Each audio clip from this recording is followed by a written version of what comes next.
sa'yo ay tumingin. Pag nakikita ka, para bang nagniningning na bituin. Isang dalaga ang umagaw at pumukaw sa aking pansin. Kapansin-pansin ang kanyang ganda at ligaya na dala. Sa amoy ng halimuyak na ako'y nadadala. Gusto ko sanang lumapit tanungin kung ano ang pangalan niya. Kaso ako'y nahihiya at nahihirapan pa. Binabalot ang kaba sa kanalang kapag ako'y nagkaroon ng lakas ng loob para lapitan siya. Pag nawala na ang aking kaba, kapag siya ay nag-iisa, ay pwede na siguro na lapitan siya. Taaminin ko na ako ay merong nadadaan na sa kanya dahil siya ay aking gusto. Takbo sa kanya na umaling at siya lamang ng babaeng tanging mamahalin. Naalayan ng oras, mapula at mabango na rosas, dahil ang puso ko sa kanya lamang nakabosas.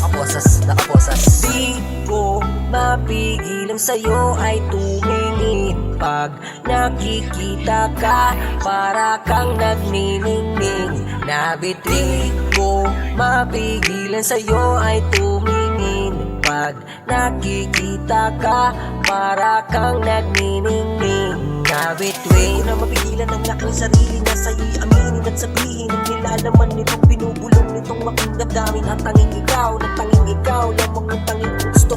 At wala nang ang iba, kundi tanging ikaw, kundi tanging ikaw na lamang talaga ang nagbibigay sa akin na meron wala akong malaga. Dininig ni Bathala ang lahat ng panalangin na ikaw ay binigay niya sa akin. At hindi sayangin ang isang katulad mo. Lagi kang gagalangin at hindi pababayaan. Lagi kang aalagaan, yan ang pangako ko sa'yo. Sapagkat ikaw na lamang talaga. Hindi nagbibiro, hindi nagluloko. Ang hawakan mo, sasabihin mo, kaya nasulat ang awit na to ay dahil sa'yo. Hindi nagbibiro, hindi nagluloko. Ang hawakan mo, sasabihin ko, kaya nasulat ang awit na to ay dahil sa'yo.